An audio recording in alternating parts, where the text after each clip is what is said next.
গাছেরও খাবে আবার তোরারও করবে, এমনটা হয় নাই, এমনটা চলবে না। সুপ্রিম কোর্ট তার রায়ে স্পষ্ট বলেছেন শুধুমাত্র হিন্দু, বৌদ্ধ, শিখ ধর্মাবলম্বীরাই এসসি বা এসটি হিসেবে নিজেকে দাবি করতে পারবে।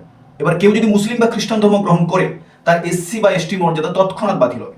সুপ্রিম কোর্ট জানিয়েছেন মুসলিম বা খ্রিস্টান ধর্ম গ্রহণ করলে তার এসসি বা এসটি সার্টিফিকেট থাকলেও সেই সার্টিফিকেট কোনো কাজে আসবে না। আসলে আমাদের দেশে সনাতনী আদিবাসীদের টাকার প্রলোভন দেখিয়ে খ্রিস্টান ধর্মে ধর্মান্তরিত করা হয়, আবার অনেক দলিতকে মুসলিম ধর্মে ধর্মান্তরিত করা হয়। ফলে সনাতনীদের সংখ্যা দিনে দিনে যেমন কমছে, তেমনি লাভ জিহাদের ফাঁদে পড়ে বহু সনাতনী হিন্দুও মুসলিম হয়ে যাচ্ছে। এখন প্রশ্ন হলো, আগে তো এই আইন 1950 সালে লাগু হয়েছিল, তাহলে এখন এই রায়কে নিয়ে তো মাতামাতি কিসের? আসলে কথা হলো, আইন আগে থেকেই ছিল, কিন্তু এবার সুপ্রিম কোর্ট সেই আইনকে কঠোরভাবে কিভাবে প্রয়োগ হবে তার একটা ফাইনাল জাজমেন্ট দিলেন। আগে আইন থাকলেও সেটা নিয়ে ধোঁয়াশা ছিল, অনেকেই যুক্তি দিত, কোর্টে এসসি এসটি অ্যাক্ট নিয়ে মামলা করতো, কিন্তু এবার এসসি অ্যাবসলিউট কথাটি ইউজ করে বলেছেন এটাই চূড়ান্ত নিয়ম।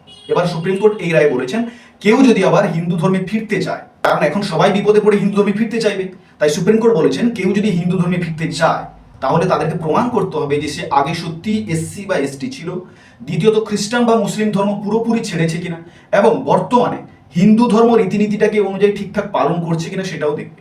এই রায় এক প্রকার সনাতনীদের জয় হলো। যেসব কুচক্রান্তকারীরা আদিবাসী উপজাতি এসসি এসটিদের জোরপূর্বক বা টাকার প্রলোভন দেখিয়ে মুসলিম বা খ্রিস্টান ধর্মে ধর্মান্তরিত করতেন এবং আমাদের সনাতনী ধর্মে বিভাজন করতেন, তাদের কিন্তু বাড়াবাতে ছাই দিল সুপ্রিম কোর্ট।